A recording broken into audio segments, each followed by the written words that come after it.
Hi guys, welcome to your first unit essay. This video is walking you guys through the expectations and the prompt.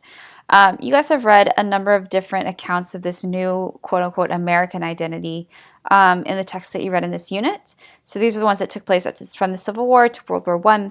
So the prompt for this is pretty simple. You're going to choose one of the authors and works that you read in Unit 1. I realized there was only a couple in this unit just because it was so quick of a unit at the start of the course.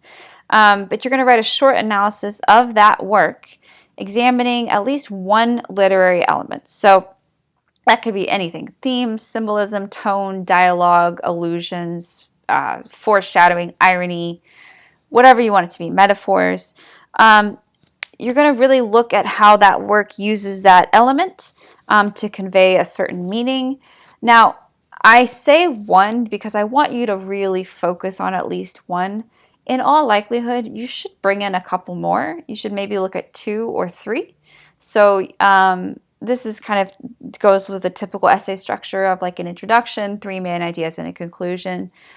Each of those main ideas could be a different literary element, but I want you to really keep your argument narrow and focused. So that's why I said at least one specific literary element within the work. So you're going to contextualize that within sort of the larger historical situation, thinking about how things like what was happening at the time or the author's biography helped create that meaning in the text. Something that's really important I want you to think about is kind of how does the author and work show either the social, political, or economic changes taking place at the time in America. And then how does that author and work fit or not fit with this quote-unquote new American identity? And how does that author and work help shape these new ideals of what it means to be American, quote-unquote American? So your argument should have a thesis and main ideas. So basically what you want to have is an introduction with a clear thesis claim, which is your argument about the text. And your main ideas should follow as your sort of each of your main body paragraphs. You should expand on these with evidence from the text. So you need to pull in specific quotes from the text which show what you're talking about. So use words, phrases, or passages to support your claims about the text, and then expand on those with analysis. So what all of this means is you need to be having a central idea, a main idea for each of your main body paragraphs. So for example, if I'm looking at Zit Khalasa, I might look at how she uses symbolism to talk about the modernization of the West. I might look at dialogue or something from the text and how that helps create a dynamic character. And I might look at something like, I don't know, a theme, the central theme of the text being, that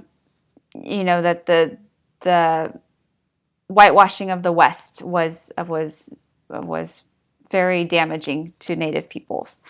Something like that. It's a rough idea, but something like that would be my 3 main ideas. And what's important is I would keep the primary focus on the text, but secondarily I want to think about how Zit Khalasa's own biography or the historical situation of what was taking place at the time helped create meaning in the text. Now she's writing about her own life, so this is a little bit different, but something like Chopin, her own experiences as a woman at the late Victorian era, someone who was trapped in an unhappy marriage, and someone who eventually did commit suicide. Really, she talks about the issues of the patriarchy, marriage as a institution, and she talks about a lot of the social and gender and dynamics and issues of the day. So I'd want to kind of keep her background in mind when I'm talking about all of these things. Now, the most important thing is that I don't want it to become a biography essay, and I don't want it to become a history essay. I want to make this a literary analysis essay, so I'm really looking at the work itself, most importantly. But secondarily, I'm thinking about how those other elements help shape meaning. So if you need an example of this, just go back to the lectures. This is what we're doing in the lectures. We're looking closely at the text, but then also thinking about how the other elements around it, the history, the biography, help create this meaning for these authors. Your essay needs to be 2 to 3 pages in length. and is due by Sunday, April 4th at 11:59 p.m. Now, this means that you have to write to the bottom of the second page at minimum. If you write less, you'll have points taken off. You can always write more, though. The 3 pages is just kind of a suggestion, but you can't write less. So remember that everything's going to be checked through SafeAssign. Make sure that you are writing the full minimum, and make sure you do include a bibliography, which includes whichever work you use. Now, you are not required to have any sources for this essay, but you are welcome to include a source or two if you like. Just make sure they're credible, make sure you cite them in the text, and then make sure you have them on the bib. So you're going to be assessed on making sure you have a good analysis of the works and its major concepts. Make sure that you have good evidence from your source or sources. Make sure you have proper page length, MLA, and citations. Now, MLA, that means you need to have a header in the top left corner. You should have your name, the instructor's name, the date, and the course information, like the course number and section number. You should have a title, and you should have a page numbers in the top right corner. Everything should be double spaced, Times New Roman, Arial, Cambria, or Calibri font. And it should all be normal formatting, no need to bold your title or italicize or make it larger or anything like that.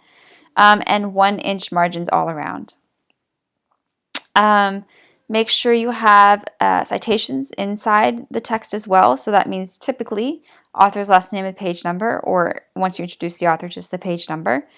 And then make sure you have a fully developed essay structure. So that means a good intro with a clear thesis statement, clear main ideas with evidence to support, and a conclusion. Your conclusion should restate your thesis and main ideas in new words. So you should wrap up your argument by kind of restating and driving home for your audience what you're talking about, just in new ways. So don't just copy and paste it. And then make sure everything is clear and organized as well.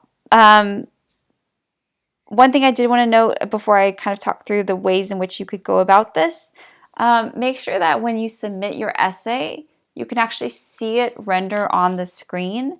If you can't see it on the screen, I can't see it and I have nothing to grade.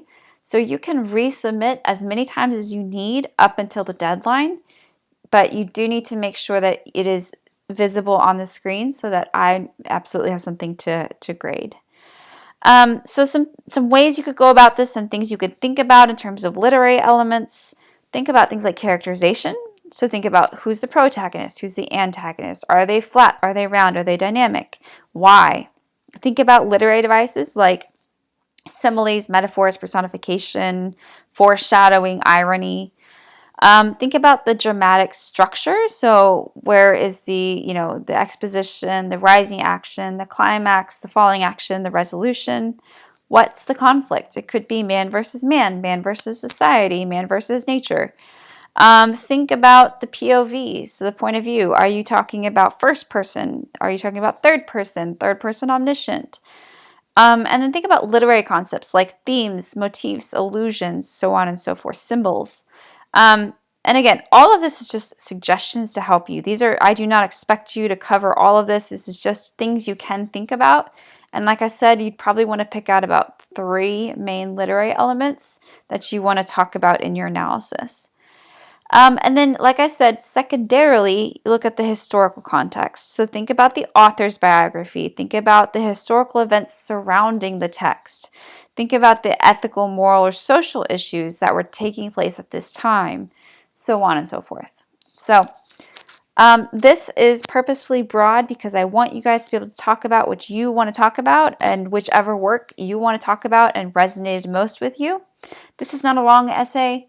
But you should talk about something that interests you so that you can easily write those 2 pages for you pretty quickly. So if you have questions, let me know. Otherwise, go ahead and move on.